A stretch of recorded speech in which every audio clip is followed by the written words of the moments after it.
అక్కడ ఇక్కడ ఎక్కడికెక్కడ ఎత్తున తలకి రాత పెడతా దెబ్బకి అబ్బని గుర్తుకు తెస్తా నెత్తుటి స్నానం నీకు చేస్తా నిన్ను చంపి నీ రక్తంతోనే రాస్తా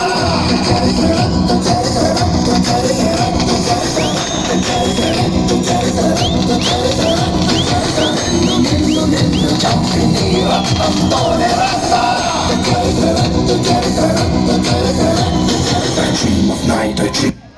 బని గుర్తుకు తెస్తా నెత్తుటి స్నానం నీకు చేస్తా నిన్ను చంపి నీ రక్తంతోనే రాస్తా నిన్ను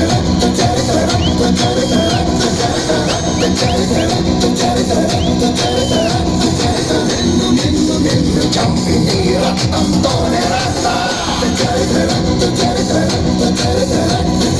dream of night, I dream.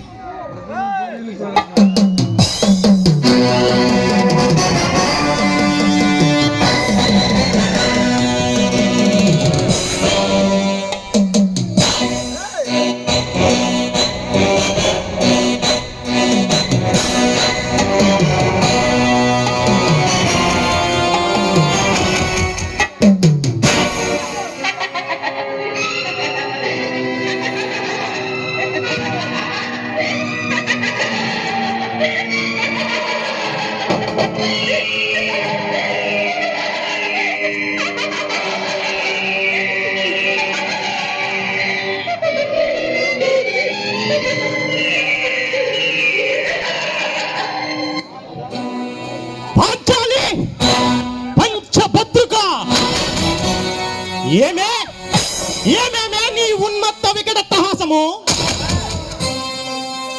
ఎంత మరువైత్రిచ్చినను మరుపునకు రాక హృదయశీలీలు నీ పరిహాసరాయములే నా కర్ణపటములు బయ్యలు చేయుచున్నవే. అహో క్షీరావారాశి జనత రాక సుధాకర వరవంశ సంపూర్ణకు మహోత్తమ క్షత్రియ పరిపాలిత ప్రాంత సామ్రాజ్య దౌరైనుండరాయ్ నిగభుజ వీర ప్రకంపన చతుర్దశియ భువన సురవేర్లకు సత సోదరకు అగ్రజుండనాయ్ పరమేశ్వర పాదాపి పరశురామ సద్గురు ప్రాప్త శ్రేష్ఠ అగ్ర విద్యా పాలుండనాయ్ రాధాయినికి మిత్రుండనాయ్ మానతనుడనాయ్ మనుగడ సాగించు నన్ను చూచి ఒక్క ఆడది పరిచారిక పరివుతాయి పగులుబడి నవ్వుతాయా. అవునులే, ఆ వయసు మాలిన బాబుకి ఎగ్గేమి సిగ్గేమి వంతు వంతు ఆ మగలి ముందక మగిలిన వచ్చరి పర్యంతము రెచ్చగొట్టిన కనిపించుతో పచ్చి పచ్చి వైభవం తేలించు. ఆలి గేలి చేసినంత మాత్రాన నేనేలా కటకట పడవలే. ఊర కుక్క ఉచితానుచిత జ్ఞానంతో మోలెత్తి కోతలిడునా అని సరిపెట్టుకుందునా ఈ లోకమునకు మూకుడుందునా. ఆయనను దుర్వినియోగం సాగించు యాగమని తెలిసి నేనేలా రావలే. వచ్చింది పో విరచిత ప్రవచితమైన సర్వత్ర సంక్షోభితమైన ఆ మైసాబాబును మాకేలా విడిది కావలే. అయినది పో అందు చిత్ర విచిత్ర లావణ్యహరులలో వీధులారు దుద్దుతాపేక్షం మాకేలా కలగవలే. కలిగినది పో సజీవ జలసర సతనముల వితానముల కాలముగా జలాశయమున మేమేల కాలుమోపవలే. మోపి తిరిపో సకల రాజైన కోటి రత్న ప్రభావ మీ రాజమగం పాద పద్మములు ఎలా అపభ్రంశించవలే. యజో సమయగానే పరిచాలి పాంచాలి ఎలా రావలే, వీక్షించవలే, పరిహసించవలే. హాత వీధి ఎంత అవమానించేవే నన్ను. నేను అసెంబ్లీ గేటు కూడా తాకలేనా? అందుకే నీ నియోజకవర్గానికి వచ్చి నీ మీద పోటీ చేసి 50,000 భారీ మెజార్టీతో గెలిచా. అవమానించి వెళ్ళిన తర్వాత ఈ మద్దాలి శివారెడ్డి అనేవాడే పలానా వాడు మామూలుడు కాదు, వాడు హాస్పిటల్లోనే ఉన్నాడు, లేస్తే వస్తాడు, వస్తే వేసేస్తాడని కూడా లేకుండా ఎంత అవమానించావే. ఇప్పుడు అసెంబ్లీ గేట్ తాకటం కాదే, పన్నుకుంటూ వస్తున్నా.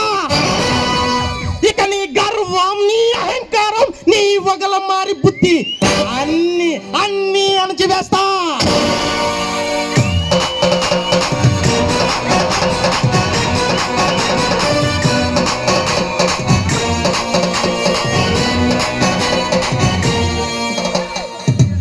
తమ్ముడు,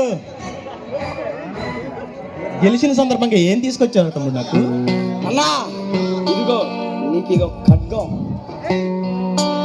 శబాష్ రా తమ్ముడు, శబాష్. ఈ అన్న కోసం బంగారుపు ఖడ్గం తీసుకొచ్చావు అన్నమాట. శబాష్ రా తమ్ముడు. రే రే తమ్ముడు, వెళ్ళిన పని ఏమైందిరా? ఆ ఏసీపీ జయసింహ గాడు మన కాళ్ళు పట్టుకుంటానని కాళ్ళ బేరానికి వచ్చాడా? అన్నా నన్ను మన్నించన్నా. వాడు కాళ్ళు పట్టుకొని కాళ్ళ బేరానికి వస్తాడని వెళ్తే కాళ్ళ బరువులా కాలు ఊగుతున్నాడు. సింహంలా చెలరేగిపోయాడన్నా. ఛ! వాడు సింహంలో చెలరేగిపోతుంటే వాడిని ఎక్కడికక్కడే అడ్డంగా నరకాల్సింది పోయి ఉట్టి చేతులు ఊపుకుంటూ వచ్చావన్నమాట. అన్నా ఆ జయసింహ గారి సోతాండువ ముందు కత్తులు, కటారులు, గడ్డళ్ళు, గున్నపాలు ఇవేవి పని చేయటం లేదన్నా. వాడు పగరెక్కిన పులిలా, పొలిపెక్కిన బెబ్బులిలా, కత్తి కన్నా పొదునైన వేట కత్తిలా వణుకు వణుకు పుట్టిస్తున్నాడన్నా. రే సత్య, వాడిని చంపకుండా వచ్చిందే కాక వాడు పులి పులి అని నా ముందే వాడిని పొగుడతావా? అసలు ఈ శివారెడ్డికి తోడ పుట్టిన తమ్ముడివేనంట. అన్నా నాకు మరొక్క అవకాశం ఇచ్చి చూడు. ఆ జయసింహ గారి రథంతో నీ పాదాలకు రక్తాభిషేకం